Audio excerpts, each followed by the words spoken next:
In this video, I spend 65 minutes answering questions from email marketers and e-commerce brands of all sorts of different sizes and tons of value in here. This is for my private community of over 500 different email marketers and e-commerce brands, but this is too good not to also post to YouTube. If you want to join, just hit the link in the description, but I hope you get some value from this. And yeah, enjoy. Gotcha. Let's hear it. Yeah, what's up, man? First of all, thanks for having this community and everything. I've been looking for like kind of an email group, like you said, for a long time. I couldn't really find one until you. So Oh yeah. uh shout out Where to are you. we based? So Sound American. yeah, Massachusetts. Nice. Boston. Boston. There we go. Yeah. Where are you at with the business? Are you freelancing, just getting into email marketing, copywriting? Yeah, so I have 3 clients right now.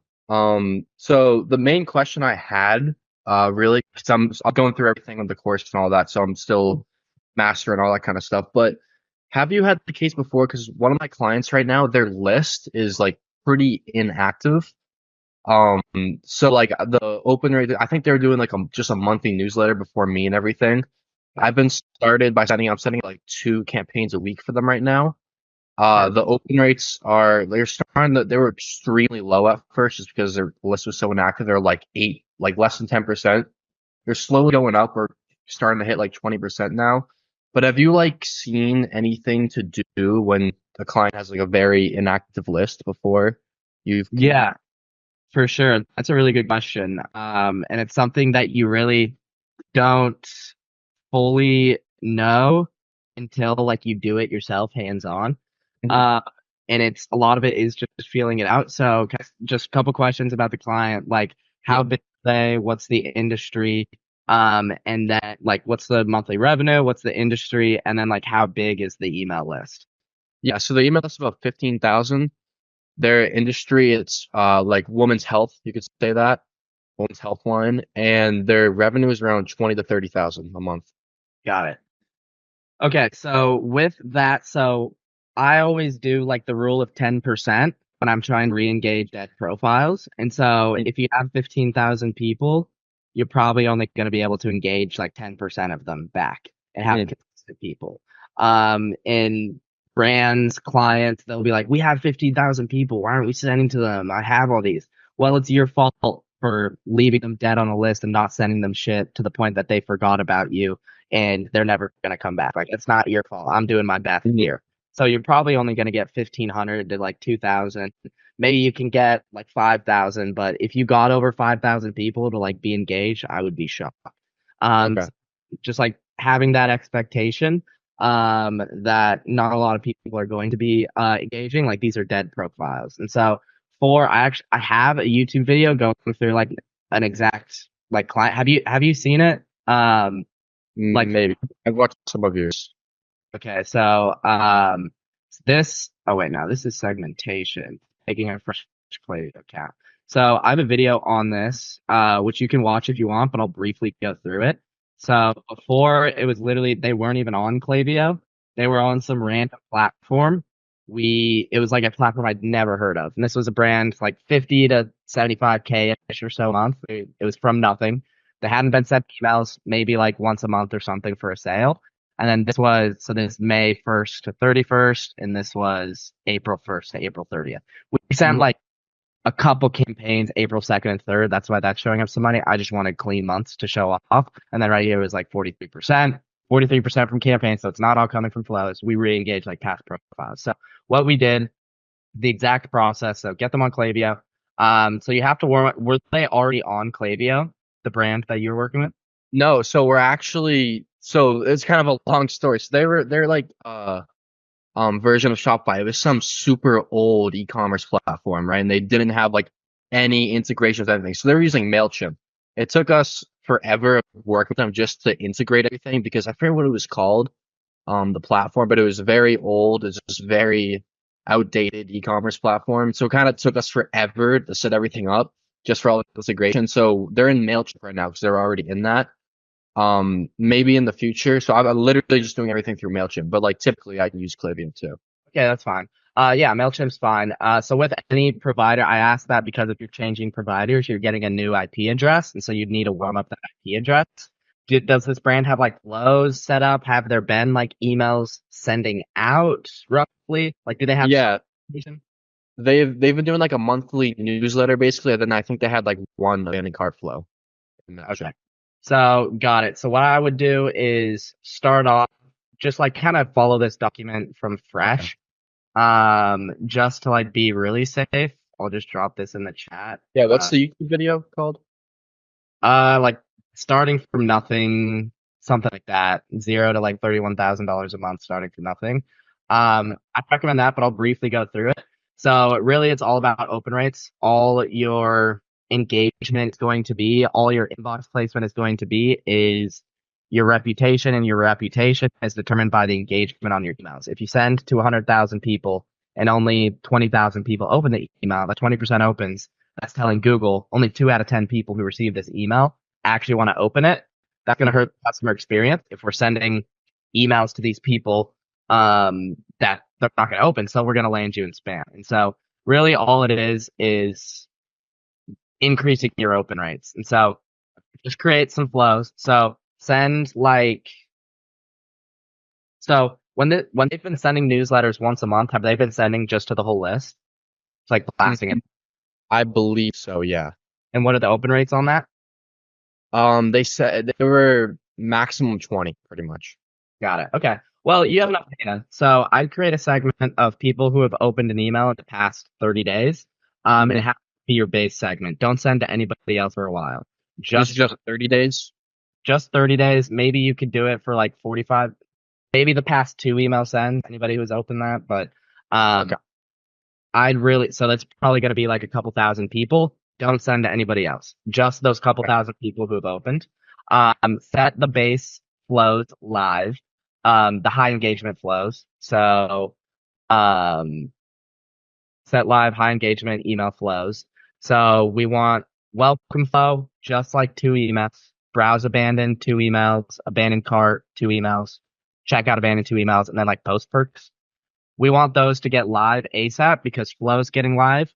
They're going to fire automatically, and they're high engagement emails. If somebody is on your site, abandoned and active, and you send them an email, you have their attention. They're going to interact with that. So you will, no matter your reputation, gonna get like high engagement. So this was really like first few days on like a new IP with like random people. This was the welcome flow. So for the discount, people wanted to go to their email to receive the discount. So still 66% opens. And then this was abandoned checkout, 72% opens.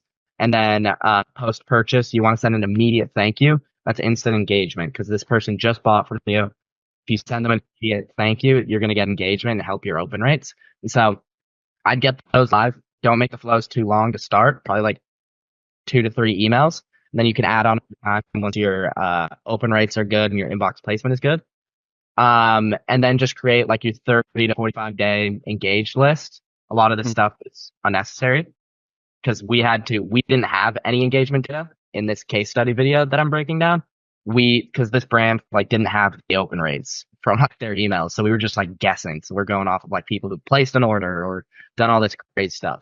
And so what we did to warm things up was we started sending to 500 people, got like 20%. And then we did it again and we opened it a little bit more and then a little bit more. And slowly our reputation started to build. We were sending to more people. Our flows were live and yada, yada, yada. But that's really it. Make the email content super engaging. Make it primarily probably HTML, so text in MailChimp. Make it super engaging. Encourage people to click. Do social proof. Don't be too salesy. Make your subject lines in preview text. Don't have like all caps or anything. But it was literally just like a month of just slowly opening our email list and just consistently sending campaigns. You can see 3 times a week ish. And then eventually to this point where it's like a 50,000 person list and we got 6,000 people to be like consistently opening emails. So that's like as far as expectations, that's what I would expect. Okay. And so, yeah, hopefully that answered your question a bit. Not all of that applies to you, but what I would say is just create a segment. Anybody who's opened an email in the past 30 to 60 days, only send to them. Set up your major flows for just like a couple emails in those first flows. Yeah, that's helpful. Fire. Any other questions before I move on to someone else? Just like on that topic. The only thing like right now on the same thing. Right now, like it's slowly starting to go up. with the open rates and everything. So I don't know if I should like wait another, like send a few more campaigns, see if they continually go up, and then start doing the like 30-day, 60-day segmentation. Do that right now, because Do it when you're now. sending to, yeah, do it right now. You're sending to the whole list. You're sending to a ton of dead profiles, people who aren't opening your emails anymore. You're already landing in spam. So stop sending to the whole list. Just send, I'd say for the next month, just like that 30 to 60 day list. And then you can start sending like, you know what? No, screw that. You could do like one in every 5 campaigns you can send to the whole list. But Okay. 4 out of 5 just send to like your 30 day, so that you're getting 50 to 60% opens, and then every once in a while it's fine to eat just like a 30% open to try to re-engage those past people. And then that's what I do. All right, got it, man. Super helpful. Thanks. Got you. I'll do Nora next, and then I'll do Timothy, and then like go through a lot of these questions. Hi, I'm happy to be here. Happy to have So, you. thank you. It's an awesome community. So I have a question. I work with a very, very tiny brand, not the size of you guys have. Like, the list is like a 1,200. The most engaged are 300. It's a clothing brand. We're sending one email per week. I mean, she decided to bring it down. I tried to convince her to send 6 emails a month, but because of budget reasons, so we went down to 4 emails per month. Now, the click rate is like, the open rate we're averaging is 65%. The click rate is 2.5. But we are not generating any revenue. Yeah. So Got the it. question is like, I mean, her most engaged are really engaged. You know, they're opening, they're clicking, but they're not buying. When I used to send the 6 emails per month, we kind of like getting a lot of purchases. Not every email, but you know, a couple of them. But because we went down to 4 emails, we're not getting anything right now. So I'm afraid that she's gonna look at it and like, you know what, we're not generating any revenue. So she might shut the whole operation down. Yeah, got it. Okay, yeah, it's really tough to generate revenue with very small lists. It's tough. Like if you're only sending to 300 people, like that's not a lot.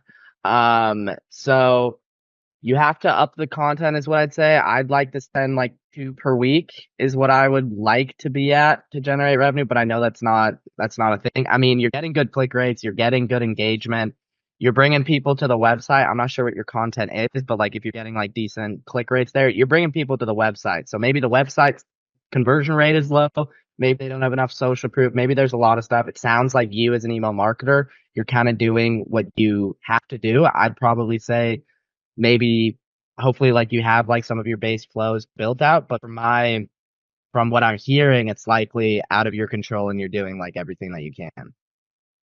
Yeah, I mean, I'm switching out the content. It's not like all promotional. Some of it are nurturing, some of it text-based. And like, yeah, like you said, like I'm getting like, you know, a great open rate, a great click rate, but I feel like what she's selling kind of like not resonate to a lot of people.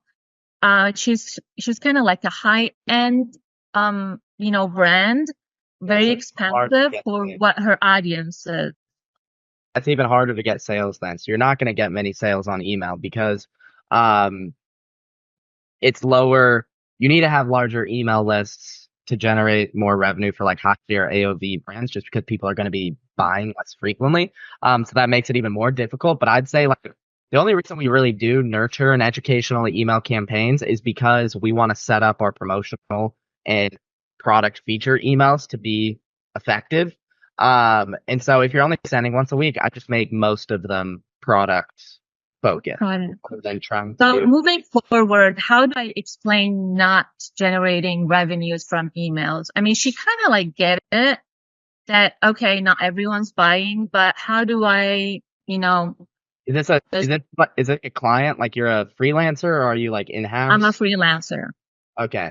Yeah. So I'd just say, you you're the expert, and it's like you're recommending these things, and it's like, why don't we try it and review the numbers? But I mean, like if she's going off her strategy, then she's doing it. You're just the implementer. You're the freelance. Basically, that's the, yeah.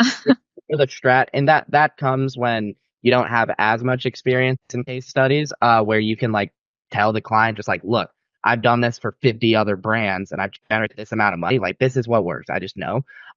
So I'd be like, you can even do an ultimatum, just like, hey, if let's do 1 month of like doing my strategies, and if it doesn't double the revenue that we were doing with your strategies, then like I'll pay you like $200 or something, just to like be like, give me a month to like try to do my stuff and see what works. So I'd just say that this is what the top brands are doing, give some examples, and like if we want to generate these results, this is what we have to do. Like the best I actually gave her an example. I used to work with another brand before her, and I would generate like 40% of their revenue, like $20,000 a month. And we were sending 6 emails per month. We were generating a lot of money for like a mid-sized brand. And I showed her the number, I showed her the click rate, I showed her everything. But I mean, it just like, I don't know. Yeah, that's the nature of service-based businesses. If you run one, like you're not going to be able to please everybody at all times. I mean, it's their brand. They have the final say. You can always push however you want. You just got to make the most of like what you're given. So just test, see what you can test more. You're only given 4 chances a month, kind of. So you're not given a lot to work with not a lot of people. Just an unfortunate situation. You got to try to make best of it. All right. Thank you so much. Yeah, no problem. Hopefully that eased some stress. A lot of that is out of it. Of course. Thank you. Cool. I'm going to quickly go. iPhone says, what's a healthy amount of time spent creating an email? I'm new and find it takes forever.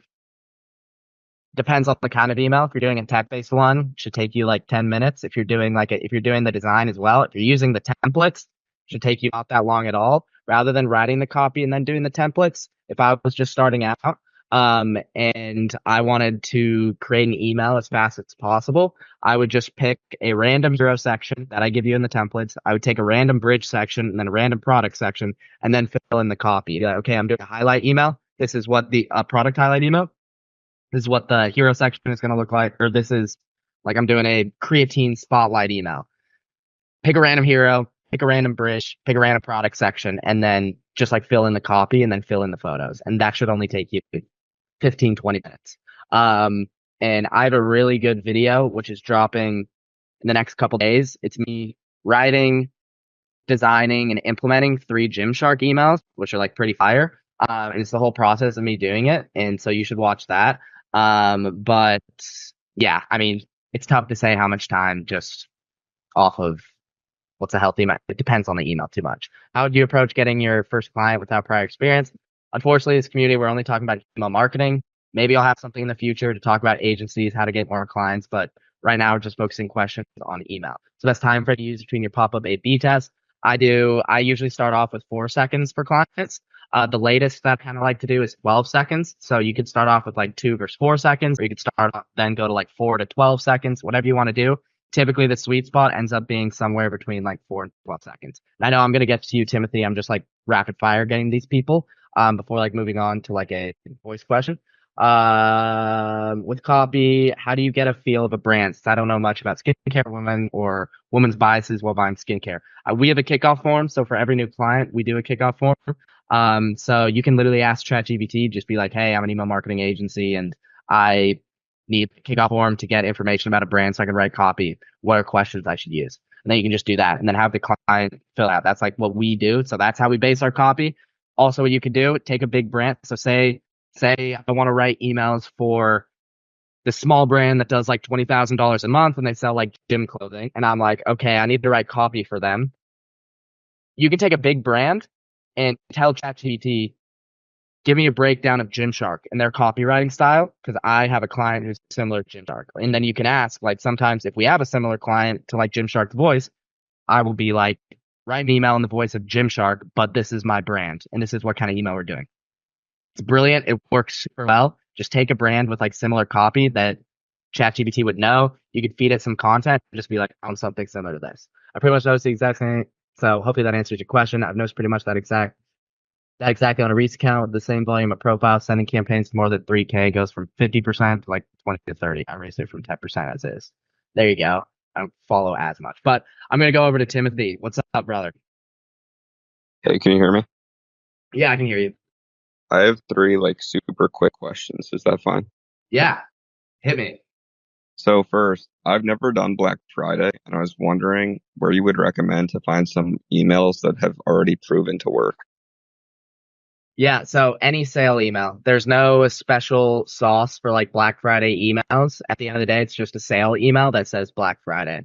So if you just look up on any type of brand, I've probably sent like a ton of email inspiration of just like sales, same sort of email. You can have something be branded to Black Friday, Cyber Monday, but really, whatever sale emails perform the best. We send a lot of text-based emails in Black Friday, Cyber Monday, so definitely utilize those. Those work really well. While everybody has like crazy graphics, sometimes that personal founder email on like Black Friday can work really well. So we use that a lot. It also takes a lot of strain off of our designers. But typically, super simple emails. Hero section, product section. We don't really need to do any education during Black Friday, Cyber Monday. People are there to buy. You can just throw products at them. So that saves a lot of time and creativity with trying to like come up with cool copy angles. No, just do a simple hero section. This is the offer. Have like a cool picture, whatever, and then shop now buttons. As far as like Black Friday emails, that's something I can make. I can make a swipe file for that. I'll have to go look at like our past emails and whatnot, but it's just sale emails. Whatever sale emails perform well, just change it to Black Friday and then you should get it. When you say change it to Black Friday, do you just say Black Friday, or do you change like the colors and like the design? Nah, you can keep it. Most of our clients' emails stay the exact same for Black Friday. In terms of like how they look, you just say Black Friday. Got it. I Okay. wouldn't have- And then I was looking at your guide, and I'm planning out my calendar for like Q4 and stuff. And multiple people recommend doing like a pre-Black Friday and then Black Friday and then Cyber Monday. I was wondering if it would matter if my pre-Black Friday sale is worse than my actual Black Friday sale. Like, would that matter to the customers? Like, would they No, feel like they're getting ripped off? that's what you're supposed to do. Black Friday is the best offer. So we have early access, and then we have Black Friday, and then we have Cyber Monday. And you can be on either you can make it better. I like to just make the offers different or different use cases. So pre Black Friday, it's focused on bundles. Like, hey, this is going to be the best offer the whole entire season. It's focused on bundles. So like the offer is like buy 3, get 1 free. And that's the early access deal. And then you're like, hey, this is going to be, if you want something that's like if you're planning on making a big order, early access is the best deal. And then Black Friday is like 20% off the whole store. So you can do that for anything. It can be, whatever. And then Cyber Monday, it's like up to 40% off select items. And then it's like choosing different stuff. No, you won't piss people off. Maybe you get an angry email every once in a while if like something is better, but like that's their fault. Usually for early access, I'm upfront. I don't tell people, hey, this is a worse deal, but people expect that. The best deal is Black Friday. Just early access, you say, hey, we're starting Black Friday earlier this year. You want to buy during early access. Why? Because we're probably going to go out of stock on Black Friday. So if you order with early access, you guarantee that you get an item. And then also shipping times get crazy. If you buy on Black Friday, you're guaranteed like 7-day shipping if you buy in early access. So guaranteed to get stock and then whatever. And then people are willing to spend the extra like 5% or whatever that like your early access offer is. But I wouldn't overthink that either. Gotcha. I was planning on doing like a 30% off on orders above $60 for the pre, and then a buy one get one on the actual Black Friday, and then a 20% off site wide on the Cyber Monday. Does that sound like fine? Yeah, perfect. That's great. Okay. And then the last thing I had, so I am the brand owner for my brand, so I'm doing the emails, and I was wondering, like, I know what I should be doing, and we're getting like 30 to 35% depending on the month from email. so I pretty much know what I'm doing. I was Mhm. wondering if you had any suggestions for hiring someone like just to make the emails to save me some time. Yeah, it's all, I mean, you've reached out to the right place. I mean, you're probably going to get a lot of people flooding your DMs, but it depends on what you're looking to. A lot of people are willing to work for free for like a case study. So I would like honestly like this the people in the school community, they will know email marketing because they like follow my stuff and they're paying attention. I would just try to find somebody to work for free for the case study and just be like, hey, I just need somebody to implement. Because a lot of people like me starting out, I just wanted to be inside of a brand. Like I just wanted to be inside a real Klaviyo account because I was just like creating fake accounts just so I could see what the inside of a brand Klaviyo is. People would literally pay you to do your emails just so they can have the experience of being inside of Klaviyo, getting hands-on experience, like looking at things. So I would just post inside the school community. You'll get a lot of people who don't know what they're doing. You'll get some people who are cool, some people who aren't. It's just the nature of anywhere you're at. I would say, hey, I'm a brand that does this. I kind of know what I'm doing with email. Just want somebody to like help implement with me and help like try to grow this together. Unfortunately, I'm not willing to pay anything. I operate on tight margins, but I'll give you full control of my Klaviyo and give you a really good testimonial. And then just say that and then be like, just send me a message in the DMs. And then you'll probably get a lot of people in the DMs reaching out to you. And then for anybody who looks decent, just be like, you could put a quick application you want, or if you have time, just be like, set up a Calendly link for like quick 15-minute meetings, give those out to people. If you have a 15-minute meeting with somebody, you're able to tell immediately like if they're fit or not. Um, and so that's what I just post in the community, be like, hey, I can't pay you, but I give you a really good testimonial and case study. Let me know if you want hands-on experience. And so that's probably what I would do. And you get somebody who's ready to get after it. Because like anybody in the school, they put money down, they're ready to get after it. And if they follow my content, they're probably a little bit like young and hungry and ambitious. And so you'd probably find somebody good. They wouldn't be a forever fit because they're probably going to outgrow you, like grow fast, but want to be paid. But it's at least like a band-aid until you are able to like invest top dollar into like somebody good. Perfect, dude. That is such a good answer. I wasn't even thinking about that. Thanks, man. Got you, brother. All right, Glad that's to fire. Good luck, mate. Good luck, you four. Cool. So Brenna says, I have a segmentation topic question. I manage an account now that used HC before me, and they are like 8 pages of lists and segments in Klaviyo, and I don't even really know what most of them are for or include. Do I just continue to ignore them and continue using the basics or get rid of them? Happy to screen share it's easier. I just get rid of them. Like if you're not using them, there's no point of having them. Um, I mean, me personally, I just like don't use them. They just kind of like sit there. I have like deleted them in the past. I mean, there's no right or wrong answer there. It's not like that's gonna impact revenue if you're not using the segments. If they're helpful to you, then keep them. But sometimes I like to just start out fresh, so you can just like delete everything. But that is quite a lot of segments. Typically, like yeah, when I say that like we like don't really use too much segmentation. I mean, we don't really use too much segmentation. We use like core engaged segments. Maybe we have different parts of the list of like male or female, or this person has bought this product or this product. But for our campaigns, just send to the 90-day engaged list, send to a lot of people. And then in the flows, we'll segment a bit based on like personalization. So we cast a wide net in campaigns. And then once they get into flow, that's where we split and everything. But whatever your gut says, I mean, there's no right answer there. It's nice to start fresh. You can create your own segments.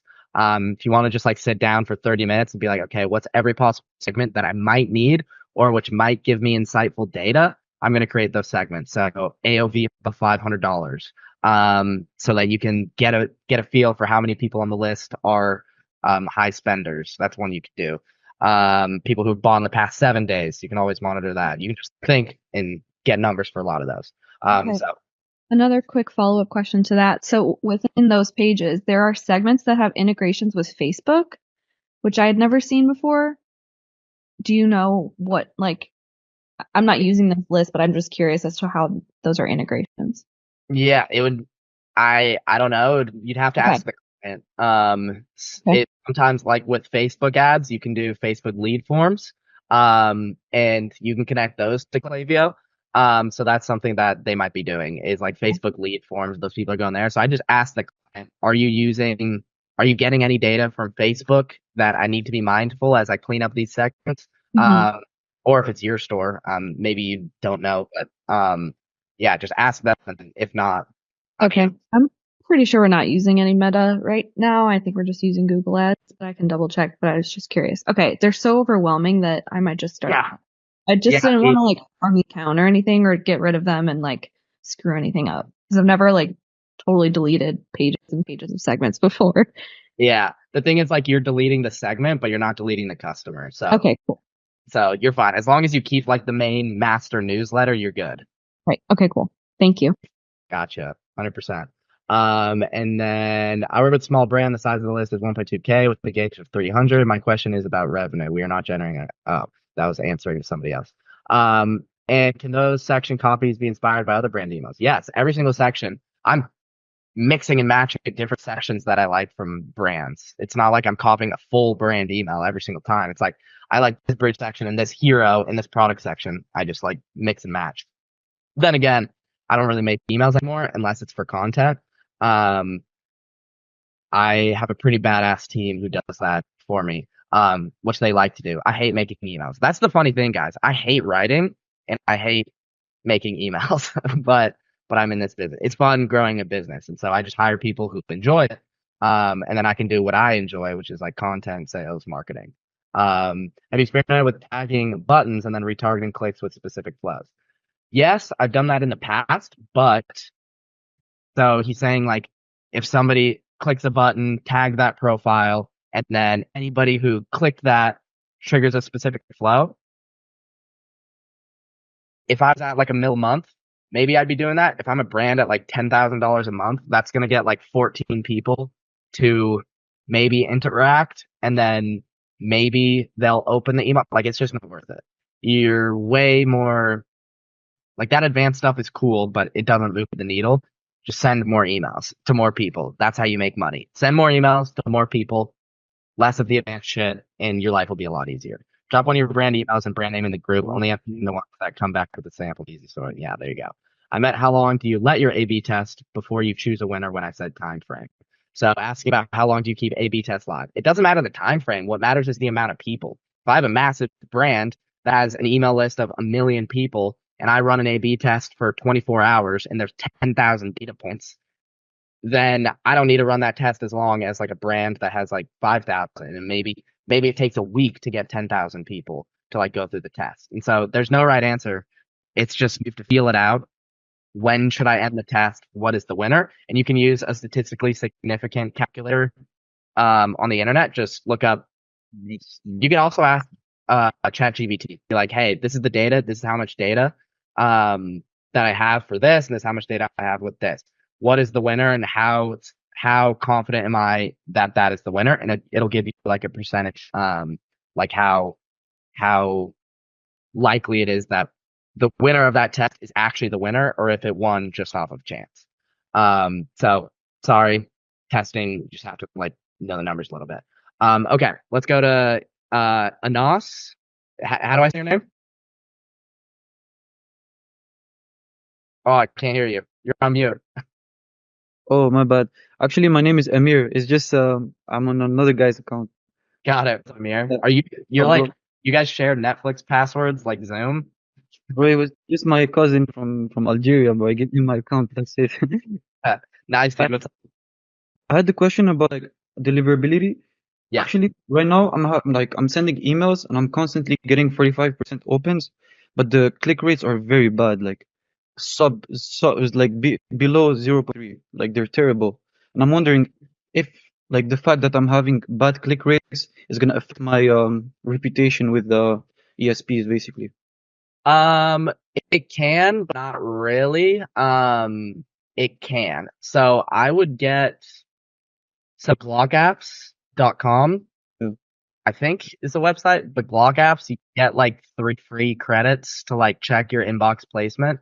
Um, and you just have to like send a mock campaign. You can do that, just to like see where you're landing. I mean, I have one client that's 8 figures. They do like 5 mil a month, and our click rates are like 0.6%, which isn't great, but it's like we have like perfect deliverability just because we proved so many, My bad. How much is your opens? like 60%. 60%? Yeah, it's about 60% and then 0.6% clicks. Oh. So you're fine. Honestly, I don't think that's hurting a lot of things. Click rate isn't really looked at too much in my experience, but those are pretty bad click rates. Maybe it's design, maybe it's content, probably something along those lines. If you want to shoot me a DM of like some of your emails or like screen share the Klaviyo, if you DM me that in school, then I can get to that and give you my 2 cents. But I wouldn't trip too much about it. I'd try to get open rates above 50, maybe tighten your lists a little bit. Okay, got it. Got it. Cool. Thanks, bro. Appreciate it. Got you. Let's go to a couple more in the chat. I've worked with ecom brands before and had a ton of success, and now I have the opportunity of running a marketing for a prominent influencer. The couple of brands under his umbrella. We've been discussing starting with building his newsletter. How does this differ from the usual ecom?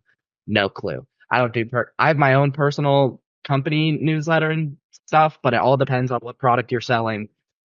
I don't know personal brand newsletters as much, except for mine, but mine does well.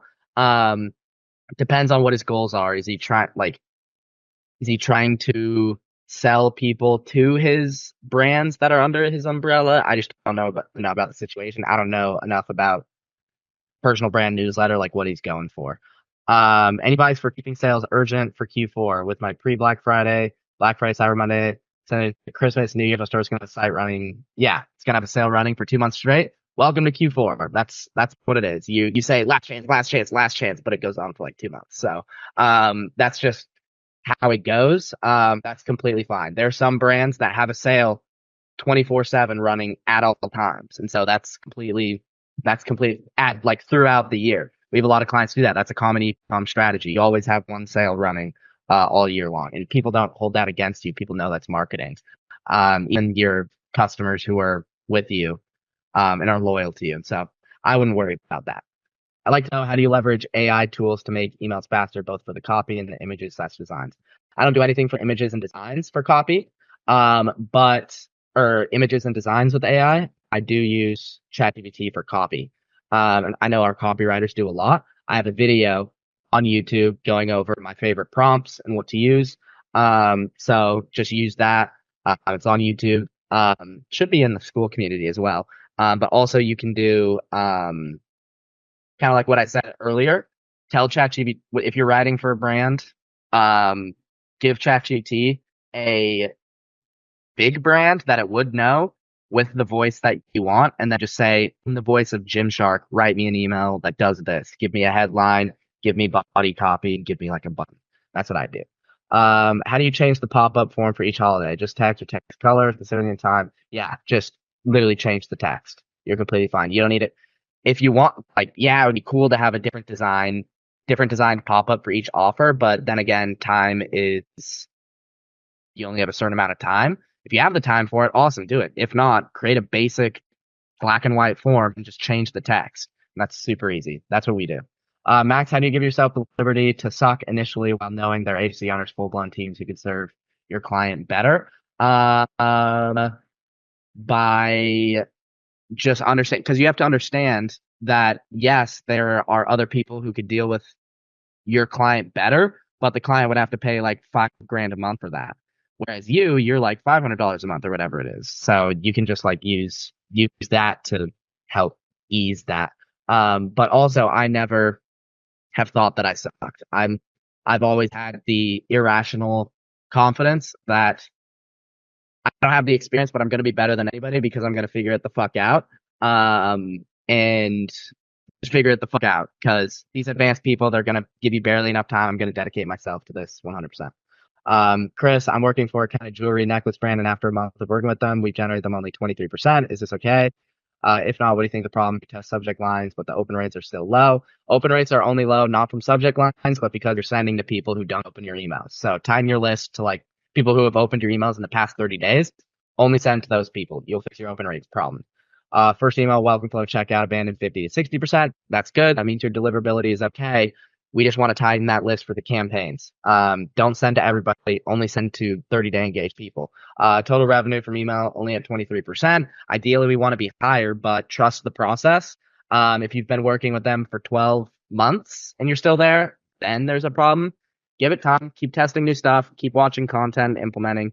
But maybe, I mean, there might be some core stuff if you want to like screen share and record a video, like going through the Klaviyo, send it to me. I can take a look and give you my recommendations. Do you worry about light mode, dark mode when sending emails? No, because all of our emails are purely images. So we're not mixing text with images we're uploading our full emails as images. We do that so we don't have to worry about light and dark mode. Because I hate when I create an email, there's image here and then Klaviyo text here and image, and then it changes on light and dark mode. That just fucks everything up. So we just upload everything as images, and then we put a ton of HTML text in the footer of our emails so that we help with our ratio of image to HTML. We'll put like 500 words of text in the footer, make it the smallest text possible, and make it just like no spacing. So it's literally just this tiny little blurb, but it has a ton of code and it helps with like your ratio. So then you don't have to worry about light mode versus dark mode. Okay. Let me get to Timothy and then I'll go in a line of people with their hands up. Would you be able to upload all the gamma guides you have in school? I have all of them saved, but it's quite hard. Yeah, I know they're all over the place. Yeah, I'll organize that in school for you. Perfect. All right. Let's just rapid fire. We have 10 more minutes here. Let's get through some of these questions. Let's try to go as fast as we can so we can get to everybody. Robert, let's hear it. Hey, I got a question about the inbox providers. So here in Poland, we work with a couple of clients that basically half of the list is like Gmail and half is other inbox providers, like Polish ones, and they're trash and they block images. So Nice. I cannot like send full image emails, and that's trash. So the question is, what will you do? Yeah, so I would probably do a primarily text-based approach. Maybe I'd probably do a mostly text-based approach then. Yeah, that sucks. Unfortunately, I don't have a lot of experience with them, with those types of brands and inbox providers. So I wish I could be more helpful. What I would do in that situation is just do like a primary text-based approach. Maybe mix in, just keep the designs minimal. But yeah, there's nothing really too much you can do there, unfortunately. What's his name? Zach. God, I forget his last name. Zachary Scheidler or something. He's another email marketer. He creates content on like Twitter and YouTube. I know he has like a lot of videos on light mode and dark mode. He's probably a good resource. So maybe I'd reach out to him or watch some of his videos. I just always do image based stuff. So not too much. I just make it majority text based or have really simple designs. Yeah. But actually, would you split the base into Gmail and other providers and then send text only to the Polish ones and maybe full images to the Gmail ones? I feel like that would be just too much work. You're creating like twice the email content. I'd rather than sending, like that's too much work. I'd rather focus on do like the same for everybody. But I mean, if you have the time for it, then yeah, do that. If you can keep sending 3 times a week while splitting, then do that. But if it's like really tough to send 3 times a week to everybody with doing different emails, then just say screw it and just do like the text approach. Okay, that's everything. I appreciate it. Got you. Awesome. Maria, what's up? Hey Max, all good. How are you? Fantastic. Good, good. So ever since I joined this community and found like your YouTube and like your framework towards the campaign where you like do 50-50 like society, but also educating the customer, I came to realize that I might just condition them to only purchase when there's a sale going on. So I've seen that when I offer like free shipping or like X amount off, et cetera, they convert actually better than just the educational campaigns for when I do like a soft push on any product. So, how would you boost the campaign conversion on like when you have this situation going on? Yeah. So, I mean, that's the point of sending educational content is to prime your customers to buy more when you do sales. So I try to like the educational stuff. Like if we can make revenue off of it, awesome. But really, we're just trying to really get people prep to buy when they do when we do a sale like free shipping, kind of like you mentioned. So I wouldn't trip too much about that. Like that's where you want to be. Like you don't need to be making a ton of revenue with that educational stuff. Maybe Okay. try toning down the sales content. And then try that for a month, see what happens. But I think you're fine. You just need to look at it from the different angle of we don't need to be generating as much revenue with like the educational stuff. Amazon and their website, and they have like 95% of like sales from Amazon, but they wanna like get people to buy more from their website, and I don't know, like, you got any tips for that? Because when I send the emails, sometimes people just buy from Amazon, because the shipping is faster and stuff like that. Yeah, for sure. Yeah, that's tough. We have a few clients like that. One thing that you can do is like to try to get people on the email list is like anytime somebody buys on Amazon, you can try to get the client to put like some sort of slip inside that person's order or something. Maybe not slip. There's like a lot of Amazon's really strict with this stuff, but something with like a QR code to bring the person to a website to claim like a free gift or something, like a free ebook or something. And then they have to enter their email to use it. But the thing is, unfortunately, people will always prefer to buy on Amazon, so you need to give them a reason to buy on the Ecom site. So in order to get them to do that, you need to give them stuff that Amazon can't. So maybe every store purchase, there's a free something in your order. Maybe with store purchases or like 10% off or whatever. You have to incentivize people to use you or over Amazon. It is really tough though. If they're only driving traffic on Amazon, they're not using any ad traffic to drive people towards like the Ecom store, then there's nothing you can do. You're not getting people. Yeah. Okay. So it is tough. Yeah, makes sense. Another question, like when we had the August challenge, like email day, I sent a lot of emails to prospects, I just made it for free and sent it to them. And like some of them responded that they don't like it because it isn't like their template, and I checked the email and it was like just a text and blog text, like 500 words and button at the bottom of the email, So should I talk more with them or should I just leave them? Talk more. I mean, if you have the time, go ahead and try to like talk to them and see. But like at the end of the day, the client is always right. Try to fulfill whatever they want. You can adjust the email to be like towards their style. It's never gonna be like a lot of times we send first emails to clients and they hate it, and that's just the nature of it. It's never gonna be perfect on the first show. We think that it'll be great, but the client has like a certain vision. Some of them will have a certain vision, and so it just depends. I wouldn't just like adjust. Yeah, okay. And last question for client testimonials, like what should I use, or is just a screenshot message okay, or should I use some app for that or a video or Whatever you want. Anything works. The more intimate it is, the better it works. But whatever you comfortable doing. Yeah. Okay. Yeah. So that's it, man. Thanks. Fire. Rodrigo, what's up? We only have a few minutes left, so we'll try to get through these fast. The last three. Hello, Max. How are you? Fantastic. How are you? Doing great. It's my first team meeting, so I'm gonna go a little bit fast. I just signed a new client. He has a list around 25,000, 30,000, but he really hasn't been very active with email marketing. So how could I don't know, scale my campaigns, my flow without damaging the deliverability? Yeah, for sure. So the first question I answered and like the first brand that I went over on this call, I don't know if you were here the first 15 minutes, but I like went in depth to like what to do in that situation. So I'd recommend watching the recording, just so because I answered everything there. It's all about just slowly open up the list, start sending to a small amount of people. I also put a YouTube video and a Gamma doc on it, scaling a brand from $0 to $31,000 a month. If you want to look that up on YouTube, I go over everything, but essentially set up your base flows with only like a couple emails in each one. Welcome, browse abandon, cart abandon, post purchase. And when you start sending campaigns, only send to a couple hundred people to start, and then slowly open that up. Send like 3 campaigns a week. And these little segmentations are randomly, like because I don't have like any Yeah, real you're gonna information. Okay. Yep. If you don't have any engagement data, that's what it is in the YouTube video. We didn't have any engagement data. You just have to do random samples of the list. Perfect. That's all. Thank you. Thank you, Max. Well, yeah, DM me on school if you have like questions as well, and I'll be able to answer. Panos, what's up?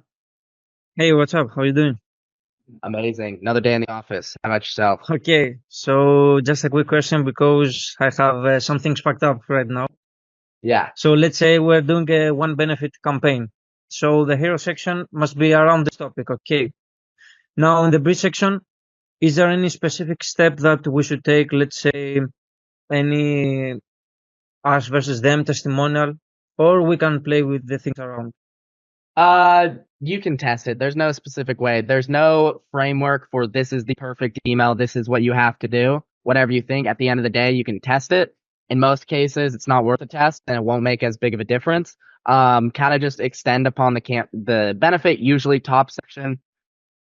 Give the benefit, super brief explanation, bridge section, go a little bit more in depth, give like 5 reasons why it works or like whatever it may be. And then bottom section, do like a simple product or whatever, but no right answer.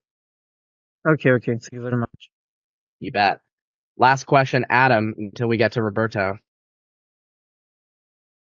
Hey Max, hope all is good. I've got a couple of quick questions if you don't mind. So essentially what I'm going to fly straight away is we kind of had a similar situation with Panos and Patrick's first one, but what I want to get into is about the pop-up. So I'm running off MailChimp as well because beforehand they are in MailChimp and they've a list of 20,000 and probably a lot of them are inactive. So do you think I should kind of fly into AMP and try a couple of them? Because MailChimp's pop-up, I don't know, they're very limited in MailChimp with the pop-up form. You can't really see too much of the metrics. But would you recommend kind of flying into AMP or just because the pop-up is so basic at the moment? Yeah, I love Amped. If you can, if they're down for the expense, do it. It crushes. Amped is moving to MailChimp right now. So Amped they got bought out by MailChimp. So soon enough, pop-ups will be in Amped. But yeah, I mean, if you can and that's an expense, do it. If not, you're just gonna have to make MailChimp work. Yeah. And the last thing I want to get to as well is so the list is 20,000 and the first one we sent out was only 200 and it got around 60. Second one was 400, it went down to about 40, and the third one was today, it was 1,000, it went down to about 30. So like, what should I want to just see which of the 20,000 is engaged. Like, do you think I should just kind of fire into one campaigns in 20,000 and see who is engaged just once off? Or that is scary though. If it's a new domain and IP,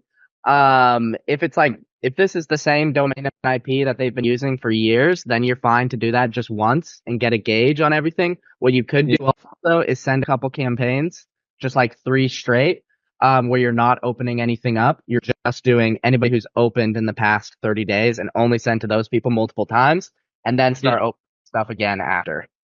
Yeah, 100%. I'll try that. So thanks, Max. You bet.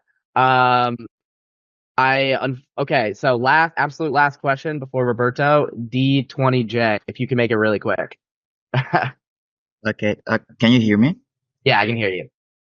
I've tried to do the things that you said about the pop-up, that it should be around 6-7% or so, and it actually works with every client except with one, and I don't know why.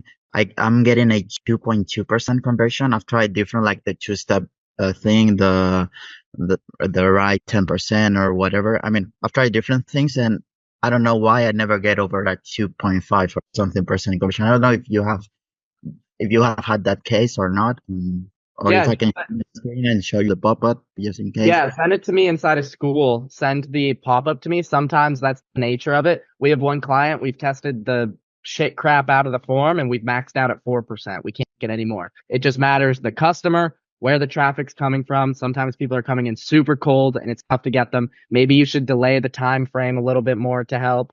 That might be something to do. But sometimes if you keep testing it and you're not seeing anything, then it can just be the customer and you just try to max it out as much as you can. Okay. Yeah, I guess I did that. I actually, now it's showing like 30 seconds after the opening. So, and it does nothing. I don't know if it does. So, okay, then I'd put the time frame shorter then so you get more people seeing it. But send it to me in school. Got it. Peter, do you have a quick one? Like absolute Yeah, it's gonna be quick. I know you want to go, but like will you make a video about like Black Friday? Because I noticed that I don't remember exactly when it was, but you made something related to creating a pop-up for Black Friday and flows. Will you make a video about that, or? I have a video like saying that like you should do this stuff, but I haven't made one of actually doing it. So if you find that helpful, then yeah, I could do it. Yeah. Another thing, when is your birthday? Because I know it's around Black Friday, right? It is Black Friday. Oh, like it's actually on Black Friday? Yeah. It's the worst birthday ever to have. Right. You can't go to Roberto now. You can't go to Roberto. Roberto, what's up, my friend? Not much. I was actually going to ask a real question, but just something that might be useful is if results aren't going great, like say like the pop-up's not converting great, like low conversions, low open rates, whatever, what's a good way to keep clients around so that they don't get rid of you? Just show that you're testing and you're trying. That's literally it. All clients give a shit about. Results are nice. All they want to see is that you're trying to make progress towards a goal. If you're testing new shit and being like, I think this will work for this reason, then they will respect it so much more. Just say like, we keep trying to get to this point. We're trying this thing, but we're unfortunately not getting there. Just, you can try to explain that, like, never blame outside sources. Just be like, we're trying everything. Unfortunately, we're not getting to like this point, but at least we're testing. And that's all they give a shit about. Are they testing and trying? Clients are reasonable people. It's not like they're like, you need to fucking generate this or blah, blah, blah, blah, you gotta get. It's like some of them, like nightmare people. But if they see that you're testing, like, and you're actually giving it a good go, then they understand. Yeah, I was gonna say communication too. Just make sure you're always keeping them up to date with what you're doing. But all that matters. You could have the most mediocre results. We have some situations where we're not generating that good results, but clients stay with us because we communicate so well and they're completely in the loop on what we're doing and why we're doing certain things. It's not like we're just shooting a shotgun and just like spraying and praying. If we tell them this is our approach, a strategy, this is why we're doing this, we think this will work well. If it comes up short, at least we had like a thought process for it. But that does it. We went a couple minutes over, but that's okay. I'd rather go over than short. But I am going to share this recording with everybody. I'll share it in the school. Shoot me follow-up questions inside a DM or inside the community. Let me know if you have any other questions. And that was super fun. Also, give me ideas for content and stuff that you want to see. Peter gave me a great one with the Black Friday stuff. So always give me more stuff, and appreciate you guys joining.